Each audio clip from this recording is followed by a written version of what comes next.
पुढच्या बातमीकडे वळूया। बातमी पुण्यातून आहे। पुणे महापालिकेच्या इंग्रजी माध्यमाच्या प्राथमिक शाळांमध्ये 175 शिक्षकांची भरती करण्यासाठी वृत्तपत्रात जाहिरात देण्यात आली।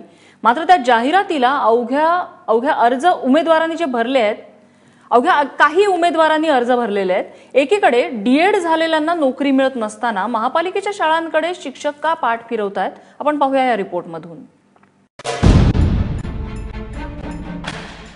ऑगस्ट महिना उजाडला तरी पुणे महापालिकेच्या इंग्रजी माध्यमाच्या प्राथमिक शाळा शिक्षकांविना चालतायत।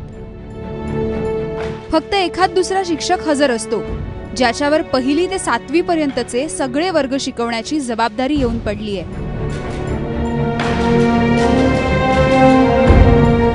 जरी शिक्षक नसले तरी त्यांचं कर्तव्य की त्यांनी शिकलं पाहिजे, म्हणून मी हे सगळे वर्ग घेते।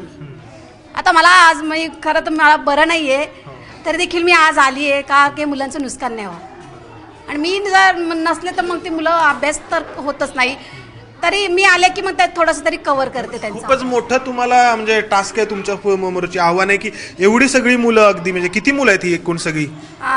200-250 मुलं आहेत। 250 मुलं। दुसरी गोष्ट म्हणजे महापालिकेनं शिक्षक भरतीच्या 175 जागांची जाहिरात सुद्धा दिली आणि आश्चर्य म्हणजे त्यासाठी अवघे 6 अर्ज आले। त्यात शाळा उघडल्या 15 जूनला आणि महापालिकेनं जाहिराती छापल्या 16 जूनला। आता शिक्षक भरतीसाठीच्या अटींवर एक नजर टाकूयात।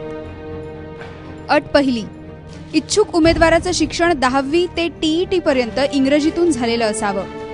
अट दुसरी, सर्व शिक्षण इंग्रजीतून आणि फक्त TET मराठीतून केलेलं असेल तरीही चालेल। अट तिसरी, असंही नसल्यास 12वी पर्यंत इंग्रजीतून आणि पुढचं शिक्षण मराठीतून असेल तरीही ग्राह्य धरलं जाईल। आणि शेवटी अट चौथी, फक्त 10वी पर्यंत इंग्रजी आणि पुढचं शिक्षण मराठीतून असेल तरीही अर्ज करता येईल। जाहिरातीत दिलेल्या भल्या मोठ्या सूट नंतर महापालिका पगार देणार होती फक्त 6000 रुपये, आणि तो सुद्धा 6 महिन्यांच्या कंत्राट पद्धतीनुसार। नंतर महापालिकेनं अटी कमी करून पगार 10,000 रुपये केला। मात्र 2 महिने संपलेले असताना फक्त 6 महिन्यांसाठी शिक्षक कसं काय शिकवणार, हा प्रश्न आता पालिकेला पडलाय।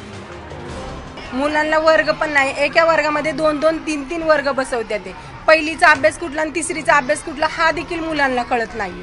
का तर ते मॅडम शिकवते तिसरींचा आणि ते पहिली दुसरींचे पण मुलं वहीवर लिहून आणतात। मी म्हणते बाळा हे तिसरीच आहे, तर ते म्हणतो नाही, म्हणजे भाऊला देत होतं म्हणून मी ते लिहिलं म्हणते आमच्या वर्गात।